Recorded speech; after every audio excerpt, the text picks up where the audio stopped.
Hi, this is DrumWise Meets, and today I'm with Erik Stams, who is the Principal Lecturer for Drums at BIM. Hi, Erik. How you doing?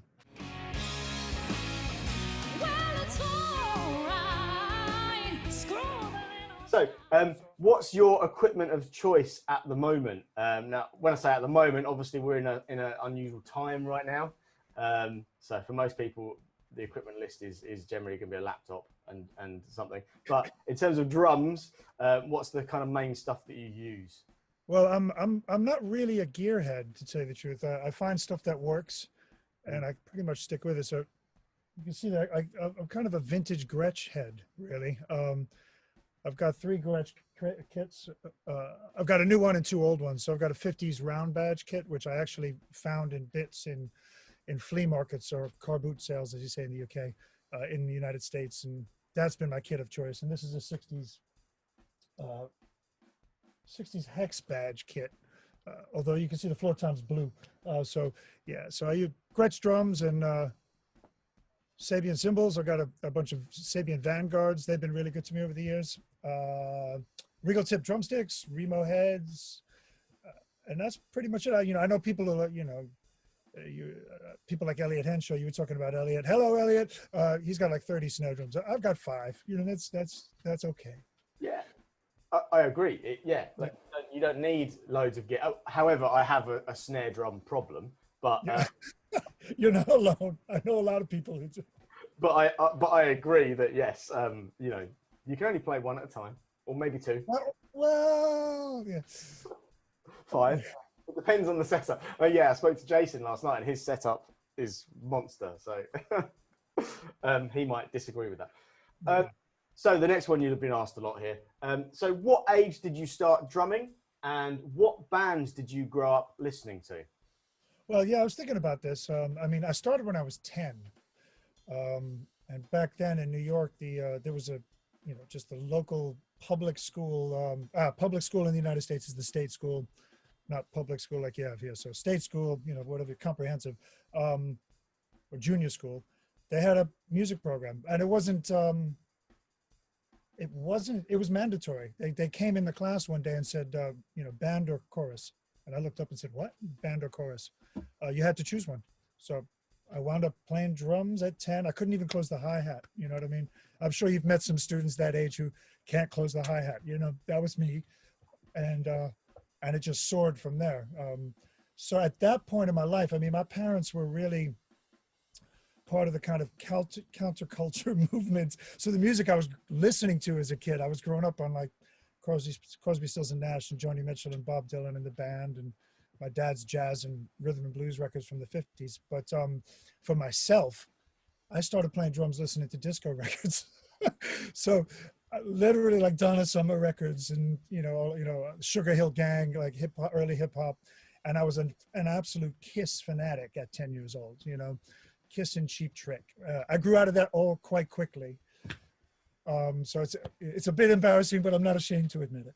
And then from then on, I think playing to those disco records was really good training for just learning to keep a groove. You know what I mean? That I didn't know it at the time, but that was really good training. So literally just playing along to these records. And then I guess when I was about 13, my cousin, by that point I really got into Tom Petty and like all the stuff that was coming out at the time. And my cousin bought me The Clash, London Calling, and the Pretenders' first record, and my head exploded. And then I went down a whole other route and got really into heavy rock. And then by the time I went to the High School of Music and Art in New York City, which is what Fame is based on, and I met all these jazz musicians, and I just went down the kind of jazz, prog rock, fusion and head, and one thing led to another. So it's an evolution, Absolutely. Yeah. And this next question is kind of a loaded question. What you just said about it's an evolution, and I think this one is kind of the same thing, but I'm going to ask it. Do you have an all-time favorite drummer? If I said, look, you've got to just pick one. Now I know that obviously, as I say, this is like an impossible question. Yeah, I could make a really big list, as you know. The 2 that inspired me the most were John Bonham and Stuart Copeland, right? As a young drummer. And then I heard Art Blakey, and again, my head exploded again, you know? So the thing about Bonham is that you can hear the jazz in that, you can hear the swing in that. The drummers of that era all had that. So yeah, so if I had to narrow it down, he'd be the one, you know? But there's been so much that's happened since my formative teenage years. Yeah. Carlton Barrett with Bob Marley, you know, Kendrick Scott and Mark Juliana now have the same impact to me that had then. But I suppose as a teenager, those formative moments mean a lot, don't they? Yeah. What would you say is the highlight of your career so far? Yeah, I was thinking about this. That's really a really hard one. As I said before, you know, and this is true for everybody, I'm sure it's an evolution. So I think there have been a lot. I had written down a couple of ideas. Don't mind me if I refer to a couple of notes here, because I'll start to forget stuff. Meant to be hard questions, by the way. So like, yeah, they are. You know, a life as a musician is quite a varied thing. Your career has highs and lows, and it goes up. And sometimes you're really busy, and sometimes you're not. And sometimes you're doing this, and sometimes you're doing that. And in a way, that's part of the beauty of it. So, you know, that whole thing of it's who you know and not what you know. Well, actually, you need both, right? But that whole thing about the music industry being who you know, it means that you get a call and suddenly you're doing something completely different. So, you know, touring Japan with a rock band was just as exciting as playing snare drum with the Glyndebourne Touring Opera, which was probably just as exciting as doing a television program or, you know, the first time I wrote an article for Rhythm magazine, or, you know, I toured Germany last year with like a, you know, 6-piece folk rock band. They're all, to me, every time I get a chance to either record or perform or tour. Another one, first time you hear yourself on the radio, you know, those are highlights, you know. Is there one that's I actually can't think of one that's more got more gravitas than the other, because I still get excited by it, you know.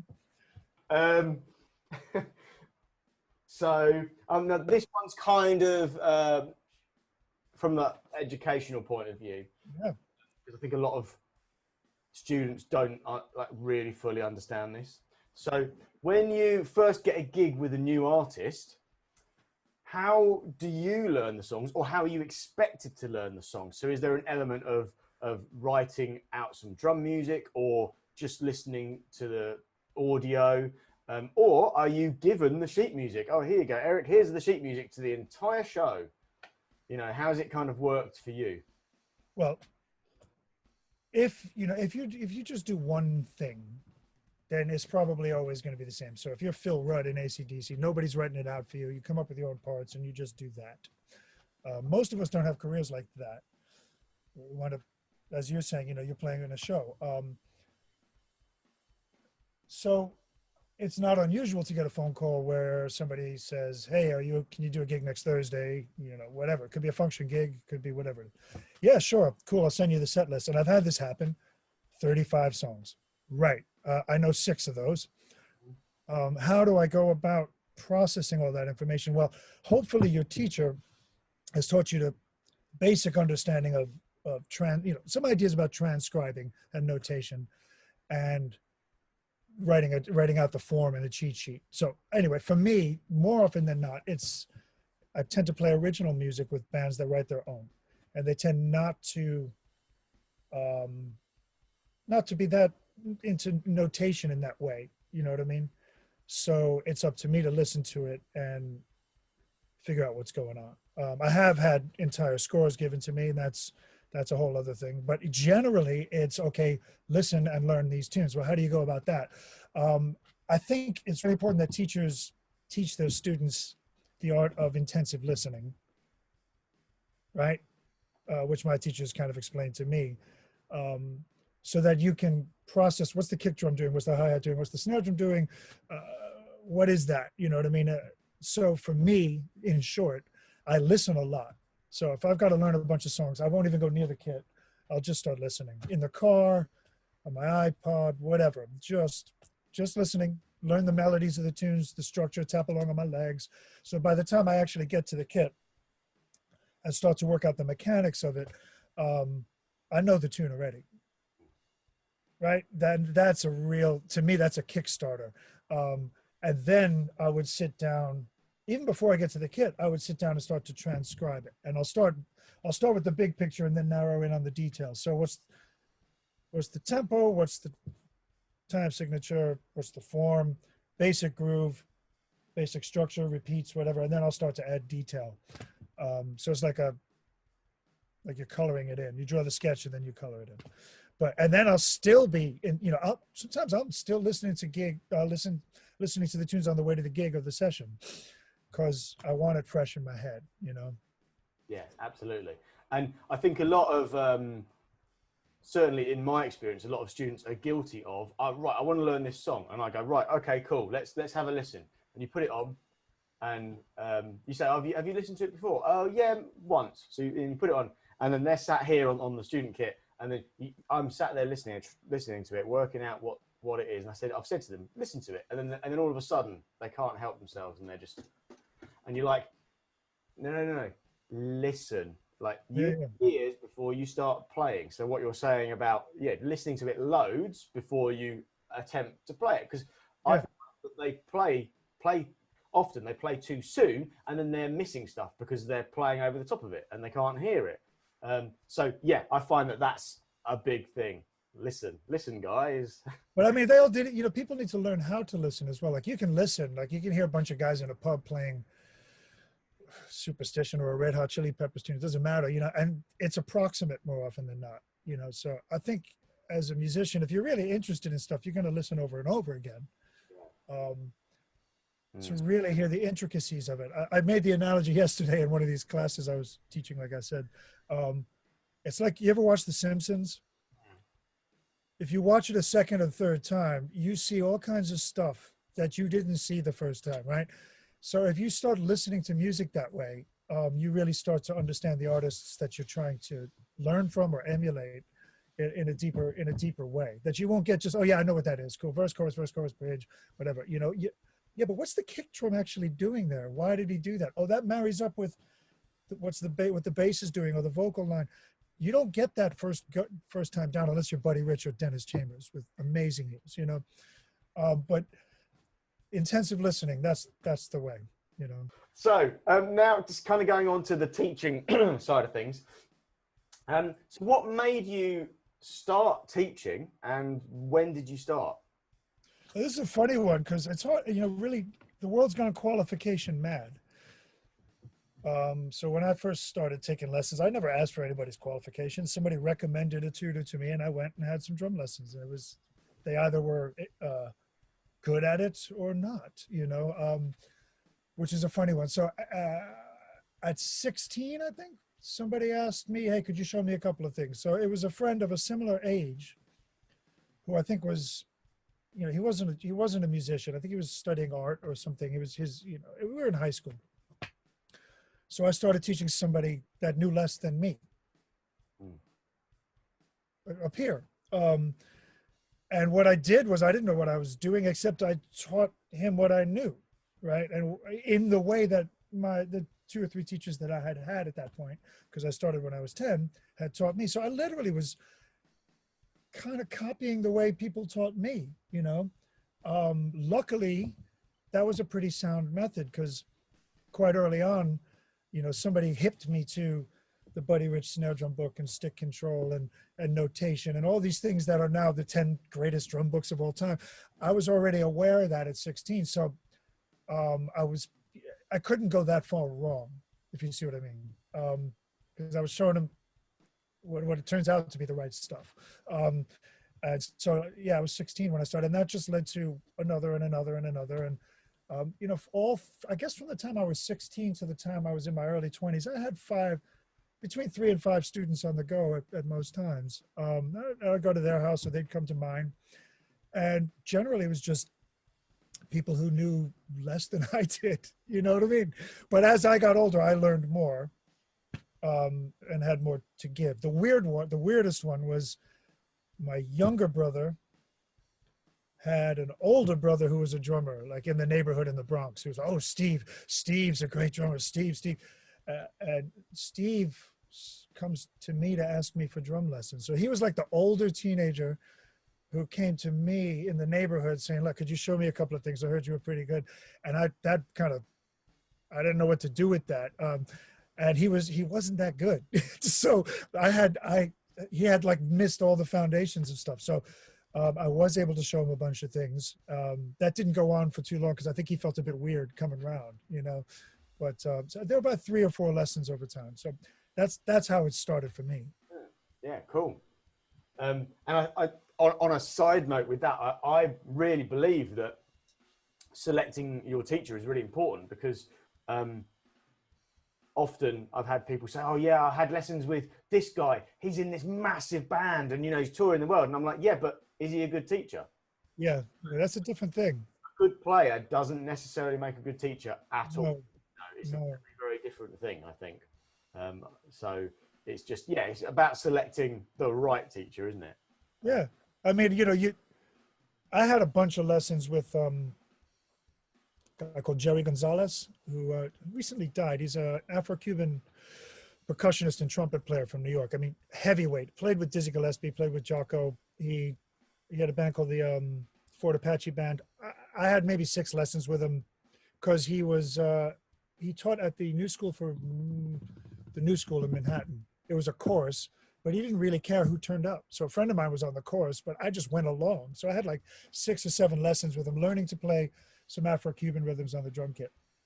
And his style of teaching was just like, no, like this. And you'd play it, and he'd go, you play. And I'd play it, and he'd go, no, like this. And he'd play it again. And I'd go, oh, you mean like this? And he'd go, no. And there was never any explanation, you know what I mean? But it was all just like, in a way, he was training you to use your ears, you know? So, you know, you'd have a rhythm like, right? Which is what they call a palito pattern. But he'd play it, right? This loose Afro-Cuban thing. And I'd go, right? Try to quantize it in my mind. And he'd go, no. And it would go back and forth. So he was great, but he wasn't the best at explaining it. You know what I mean? Yeah. It's almost like that Karate Kid wax on, wax off thing. It's an approach, and those who are persistent will get there. But it's not the most I suppose, what's the word I'm looking for? Accessible to everybody, right? Yeah. And a good teacher will be able to, if you can't get something, a good teacher will be able to go, okay, let's take this approach. Let's explain it in a different way. Yeah. Obviously a good teacher is sometimes not necessarily someone that's just a good drummer in a big band. I thought that was important just to mention while we're talking. Absolutely. For people that watch this. Yes. Hopefully there'll be some, right? At home. So let's see. I'm not going to ask you all of these.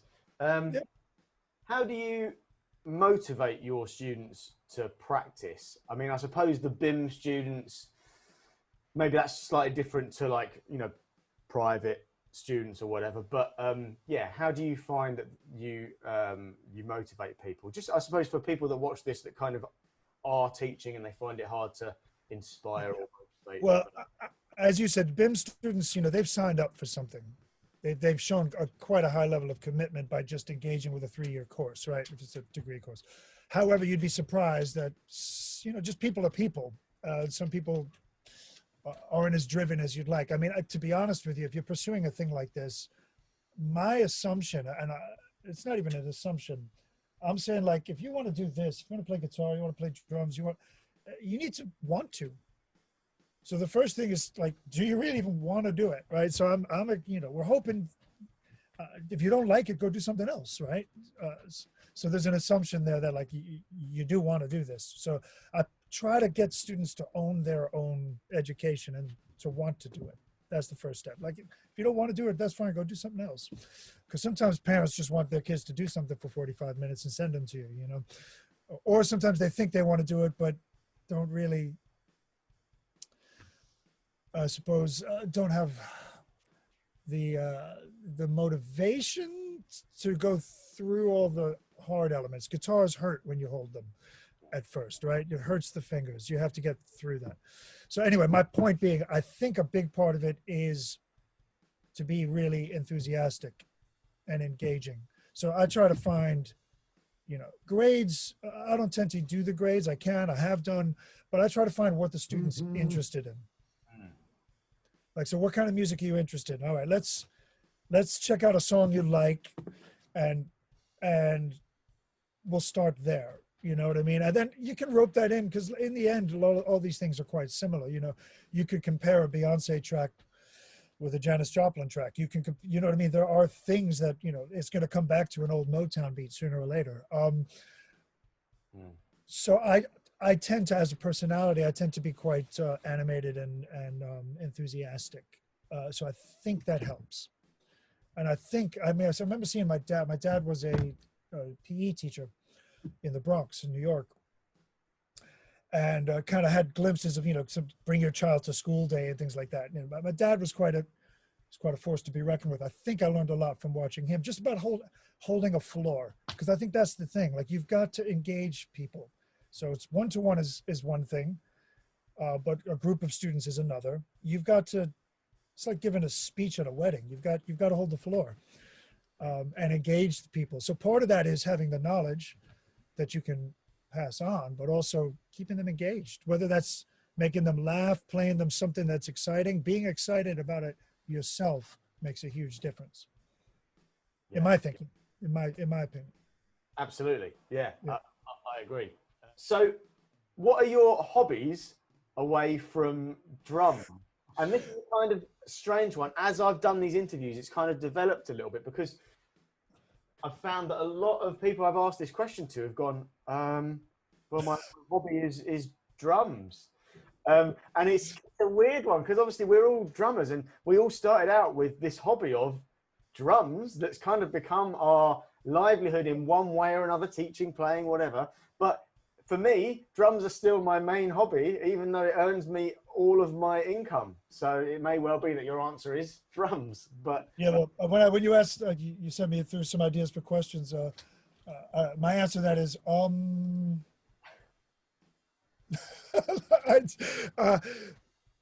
yeah. So I'm the same as you in that respect. If I've got some time, I'm going to go and play the drums and some music. Actually, to be honest with you, I like playing the guitar. I'm not particularly good at it, but I occasionally write some songs and learn some songs, and so I enjoy that. For me, sitting down and playing the guitar for a little while is a nice break. So that I enjoy. I read. I got 2 dogs. I take them for walks. I like to travel when I can. But I'm still quite drawn to play music, to play the drums, to go practice. I'm still actually. This is like I think this is a thing about practice and development and being a musician is. I'm less interested in technique. I'm more interested in music and concepts now. I probably should practice. I teach technique. I practice a bit. I've done a lot of that over the years, so it's all there. But I'm not really that bothered about playing the most challenging or fastest stuff anymore. That's not where my head's at. I like melodies and songs and feel.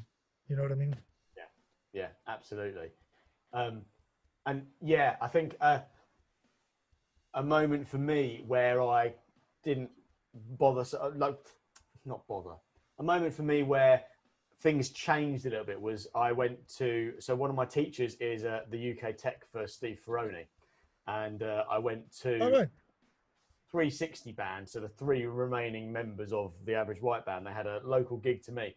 And I literally sat 6 feet away from Steve Ferrone.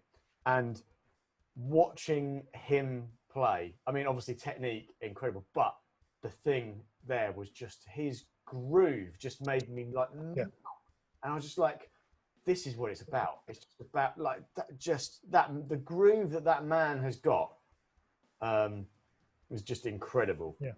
Absolutely incredible. Crazy. So I was going to say, you just reminded me, hobbies, listening, man. I listen to music, but I mean, like in like, if you give me a chance, I will sit down between two speakers and look at the album cover and listen to music. Like, not while I'm doing something else. I will listen to the, so that to me is a hobby. I enjoy that. Or going to gigs, when you can. But yes, I mean, somebody, another guy like that, Steve Ferrone, Bernard Purdy, the depth of that groove is insane. It moves you here. Yeah, absolutely. Yeah. What sort of person do you think you need to be to successfully work in the music industry? Yeah, that's an interesting one. I think you need to be really driven, and open-minded, to be honest with you. But I think that we can prove there are loads of examples of other people who maybe are not so open-minded, who just do one thing and are super, super focused on that. That's changed a lot nowadays, but there are still people out there who are just good at that thing that they do. I hate the idea of thinking of it as an industry, because the reason I'm interested in music is because I'm passionate about music, because music makes me feel something. It makes me happy or sad or melancholy or angry or whatever. And that it's a visceral experience I have with music. And I think that's true for most people. So to think of it as like an industry, that's your career choice and all of this stuff, always feels uncomfortable to me, but that is what it is. And where, you come to a place like BIM, you're preparing yourself for a career in music, and that's a wise thing to do. DrumWise, hey, because you need to have the skill set, right? So in all honesty, to bring it back to the question, you need to be driven. You need to want to do it. There's no point in doing it if you're just doing it because you want a career and want to make money. That's not what music really is. You can do it, but hopefully I think you need to be really persistent, really driven, and hopefully I suppose really open-minded nowadays, because you want to be able to play loads of different styles of music. Music's less tribal than it used to be. Like it used to be like you dress in a rock clothes because you were into rock or you were into hip hop. It's much more an amalgamation now, so I think open-minded to different styles and trying different things, whether that be different techniques in the way you hold the sticks, or whether that be moving from tape to digital formats, or turning your hand to being a producer rather than just a drummer, right? Like just trying to, or open to different styles of music, particularly as a drummer, because somebody's going to say to you, give me a reggae one drop sooner or later, or play me a bossa nova, right? So I remember learning a bossa nova, going, why are you showing me this? This is corny, Now I get it. I know why you showed me that. So I think being driven and passionate about music to begin with is really important. I also think you need to know how to get on with other people. Even if you're a solo artist, you're going to have to further your career in an industry. You're going to need to get on with other people. So you have to have an understanding of like how you speak to people, how you respond to people, how you carry yourself, how you smell, how you, right? Like how you look, like all of this stuff is part of it. So yeah, that's my thinking. Being American, I suppose I should probably call it a cookie, but you've Okay. lived here for a long time, so I'm going to call it a biscuit. So I know what you mean. Yeah. So what's your favorite biscuit? Really? Yeah. Wow. Shortbread. Oh, I've not had that one. That's shortbread biscuits. Shortbread? No. Oh no, as in we've not had it as an answer. Oh, I was gonna say you never had a shortbread. No, I've had shortbread. Oh yeah, I've had too much shortbread. Yeah, that's what I mean. It's like a stick of butter dipped in sugar. I mean, how could you go wrong? But would you dunk the shortbread? Yes. Yeah. Yes. Yeah. But okay, but then the next part of the question is, are you dunking in tea or coffee? Either. Oh, either. or Oh, a glass or a big glass of milk. oh yeah. I have to try that. Yeah. I have a cookie problem. If there are biscuits in the house or cookies in the house, I will eat them all. My wife and my little boy made some gingerbread men the other week, and they must have made 20. And within 2 days, they were gone. And Yeah, I probably ate 2/3 of yeah, those. It's yeah. not good. No, no. So yeah, I am that guy too. I am that guy. But to be honest with you, I don't think I've made a biscuit I didn't like. So, if you could give one bit of advice to up and coming drummers, what would that be? Yeah, I'd say be open-minded. Different types of music, just don't get too fixed on one thing because your tastes change as you get older. And the more, I suppose, the sooner you're open to new ideas, the better, because it'll improve your development. But also, seek out experienced and knowledgeable teachers, like yourself, people who actually play. You can come out of an institution with a certificate. That doesn't mean you're going to be the best teacher or that you're the most qualified, to be honest with you. It's people who actually play, have had experiences in recording studios, have had experiences on tour and on gigs, and have been teaching for a while that are going to really be able to enlighten you and pass stuff on. And also find like-minded musicians to play with, possibly musicians who are better than you, for you to raise your game, and practice a lot. Right? Yeah, definitely. So, Erik, thank you so much for joining us here today at DrumWise. It's been a pleasure to have you. It's been a pleasure being here. All the best and stay safe.